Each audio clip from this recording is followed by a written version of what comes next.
Juraj,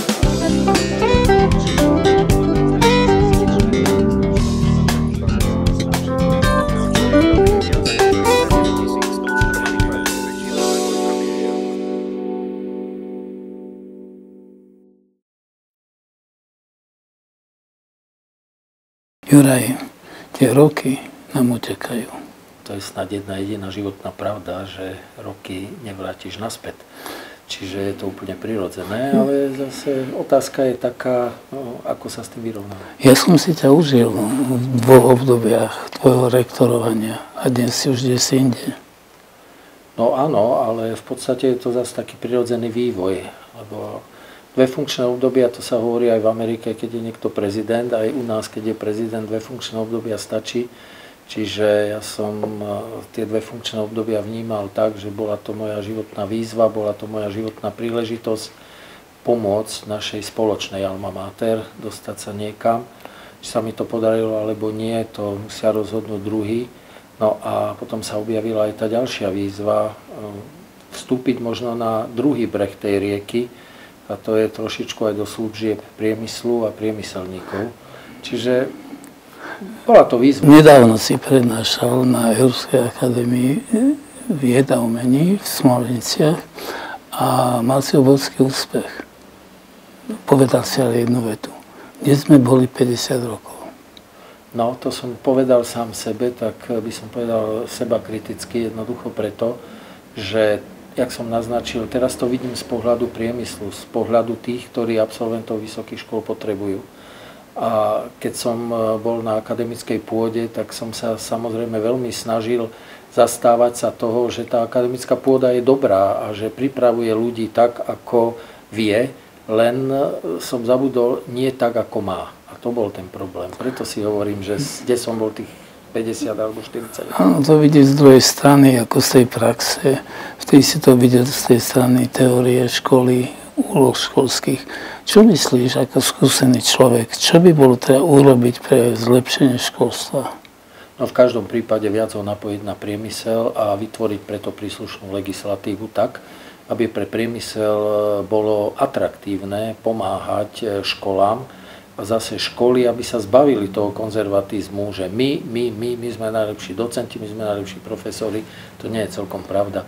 Si myslím, že tie trendy, ktoré sú napríklad v Nemecku alebo v Rakúsku, že profesorom v niektorých odboroch sa môže stať len človek, ktorý je v praxi, ktorý tvrdo robil na skutočne konkrétnych krokoch.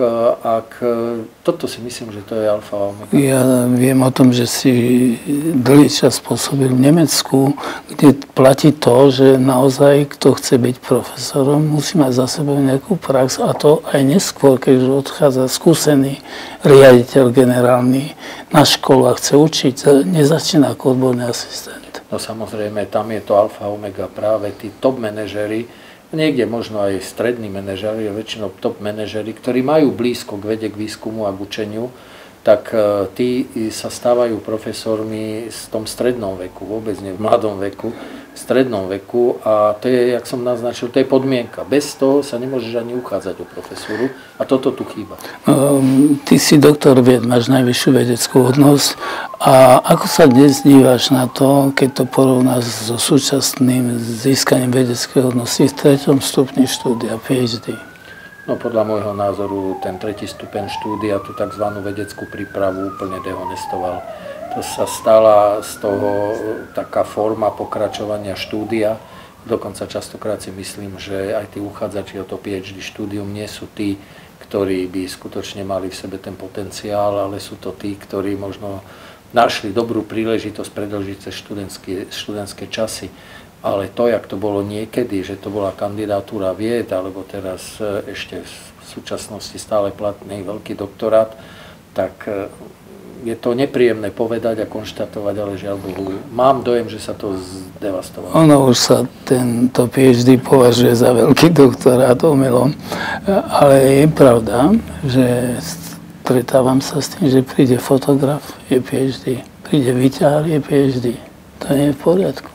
No to je ale len dôsledok toho, čo som povedal, že tí ľudia, ktorí robia PhD, tí to nerobia kvôli tomu, aby sa ďalej vedecky vzdelávali, alebo si našli úplne nejaký iné pole pôsobenia v oblasti vedy, výskumu a inovácií.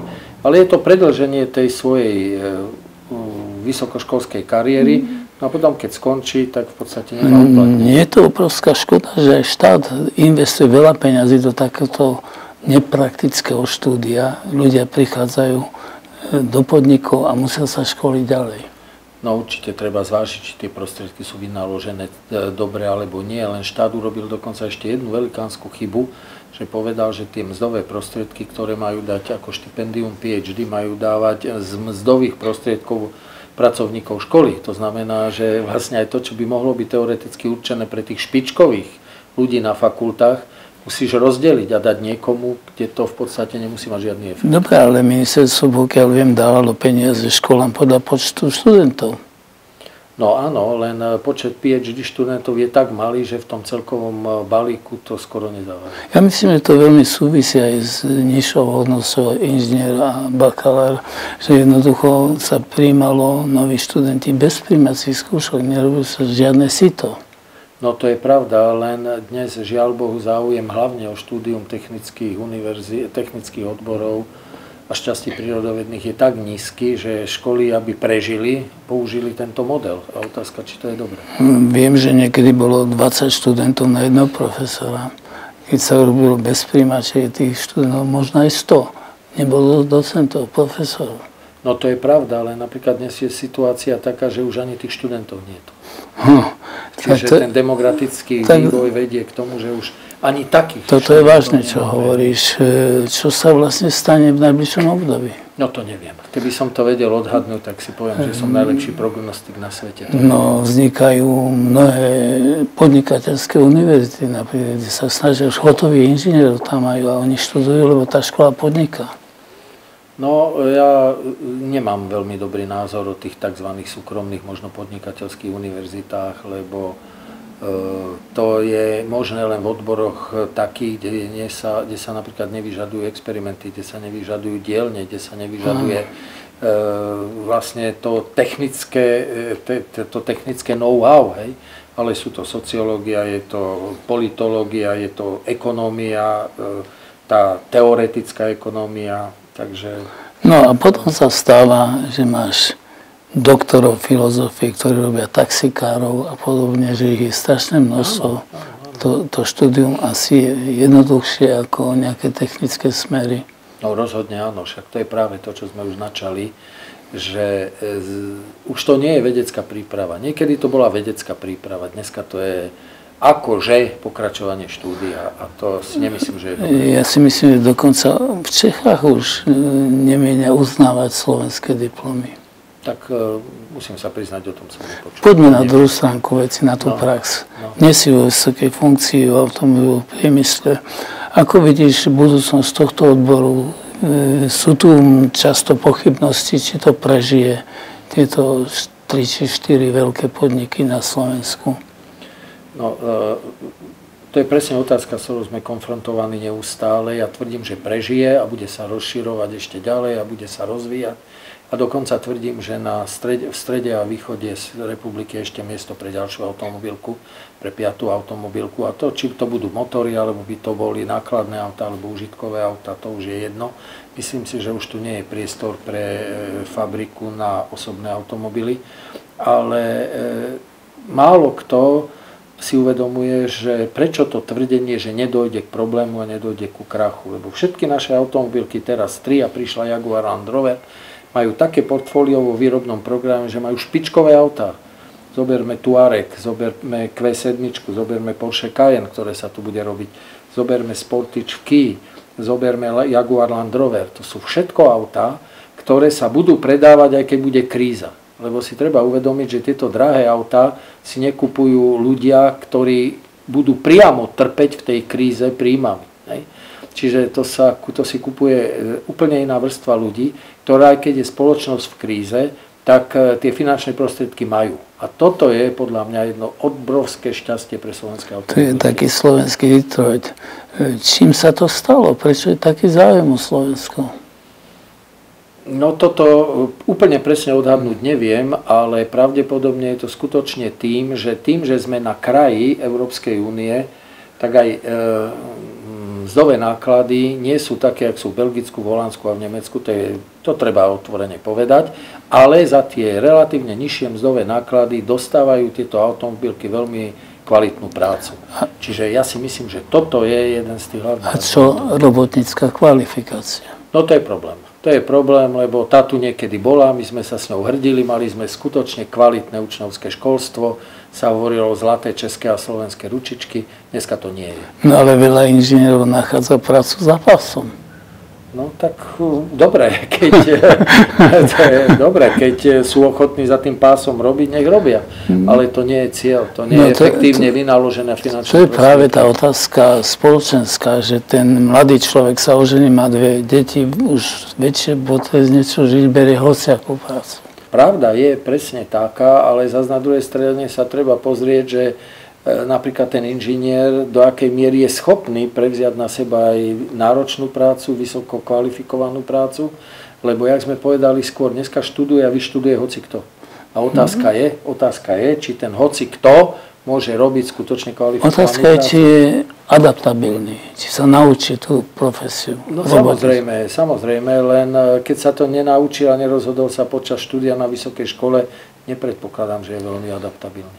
Je to zaujímavé a myslím si, že skutočne 4 automobilky majú taký, alebo budú mať taký odbyt, že to bude tá výroba rásť? Ja som o tom presvedčený. Povedz niečo viac o tom, prečo, v čom to spočíva? No, to je veľmi jednoduché. Dopyt po autách bude neustále. Neexistuje na trhu dneska iný mobilný prostriedok, ktorý by nahradil auto. Je jeden s krídlami. Nie, to je futurizmus, ktorý, chvála Bohu, že to my robíme, len tí ľudia si neuvedomujú, že to bude treba aj si pomyslieť na infraštruktúru, pokiaľ máš na mysli aeromobily. To nie je také, že pristane hoci kde, to je doprava vo vzduchu, to treba kontrolovať, to musí byť. To je proste, áno, je to fajn, pre Slovensko je to super marketing, ale či sa to skutočne... A čo elektromobily? No elektromobily, pravdepodobne je to vec budúcnosti, ale zase je u mne známe, že tvrdím jedno. Pokiaľ sa nenájde geniálny vynálezca, ktorý by vynašiel iný zdroj elektrickej energie, ako je akumulátor, batéria, ľudovo, tak bude to stále mať isté obmedzenia. Máš svoje vlastné auto? No mám, samozrejme. A ako máš predstavu o tom svojom aute v budúcnosti? Ja poviem pravdu a možno tu som tvrdo konzervatívny človek. Mne súčasné auta, na ktorých jazdím, skutočne stačia aj pre dlhodobú budúcnosť, ale tá budúcnosť pôjde tým smerom, že stále viac IT techniky bude. Máš tzv. Connective cars, ktoré vlastne budú neustále v spojení, či už s nemocnicou, či už s opravárenskou dielňou, či s rodinou, či ja neviem, s druhým autom, ktorý je na ceste a vlastne tak sa vytvorí taká komfortná atmosféra pre cestovanie autami. Ale ja napríklad som veľký odporca aut, kde už nebudeš musieť šoferovať, lebo to sa stratí aj ten koníček, to hobby. Lebo veľa ľudí jazdí na aute, pretože mu to robí radosť. Ja som jeden z nich, mne to robí radosť. Ináč by som z Košíc do Bratislavy tak často nerád chodil, ale mne to robí radosť. Čiže ja si myslím, že ten smer áno pôjde tým, že stále bude viac a viac IT techniky v aute. Možno, že sa tá elektromobilita, pokiaľ, jak som povedal, príde niekto a nájde nejaký takýto maličký štvorcový zdroj a bude to fungovať, že sa rozšíri, ale kým sú zásoby nafty a benzínu? Po čom túži mladý človek? Ako si on predstavuje to auto? No to je to, čo neviem presne odhadnúť. Keby som vedel, tak zase by som sa považoval za istého prognosticky zmyšľajúceho človeka, neviem. Ale určite mladý človek nechce elektromobil. Určite mladý človek nechce auto bez toho, že by ho musel šoferovať. Hej. Práve naopak, mladí ľudia chcú auta, ktoré majú silný hluk, majú špičkový výkon, ktoré majú veľmi vysoké hodnoty zrýchlenia a aby tam hudba hrala jak šialená. To je vec mladých ľudí. Napriek všetkému, čo to hovoríš, si prezidentom veľkého kolosu a tam musí byť nejaký výskum, nejaká už konkretizovaná predstava v budúcnosti. No to je samozrejme, že áno, len otázka je, v čom má byť ten výskum. Nemá byť ten výskum intenzívnejší v tom, aby tie autá boli bezpečnejšie? Ja si myslím, že áno. Nemá byť v tom ten výskum v tom zmysle, aby skutočne menej znečisťovali životné prostredie? Ja si myslím, že áno. Ale elektromobilita alebo alternatívne zdroje, to nie je jediné riešenie. Hej. Tam môže dojsť k optimalizácii motorov rôzneho typu. Ja si dokonca myslím, že také vodíkové pohony, o ktorých sa už dneska hovorí, každá fabrika má vodíkové auto, možno majú ďaleko väčšiu budúcnosť, jak len klasické elektromobily. A je to dané tým, že ten vodík vyrobí z hoči čoho. Kdežto tie akumulátory a batérie nie sú. Veľa sa hovorilo o tom, aj boli súťaže na zníženie spotreby, že viem, za 100 km za 3 litre. Je to reálne? No tak to poviem inak. My máme u nás v Košiciach na katedre auto, ktoré na 1 liter benzínu prešlo 582 km. Takže to sú tie súťaže Ecomarathon Shell. Čiže ja si myslím, že áno, týmto smerom to pôjde. To je práve to, čo som povedal. Optimalizovať hnací agregát. To podľa mňa sa bude dať. My tu hovoríme o automobilizme, ale spoločnosť má rozsiahlu štruktúru. Je to aj výchova ľudí, je to aj architektúra, rad iných vecí, ktoré človek užíva. Čiže my to auto vidíme ako v kontexte so všetkým ostatným, čo je okolo nás. To je veľmi, veľmi, by som povedal, úplne jednoduchá reakcia na to, čo si povedal, je v tom, že auto sa stalo súčasťou kultúry života všetkých ľudí na svete. Možno niekde v Afrike nie, ale skúsme sa opýtať hoci koho, že či si vie predstaviť život bez auta.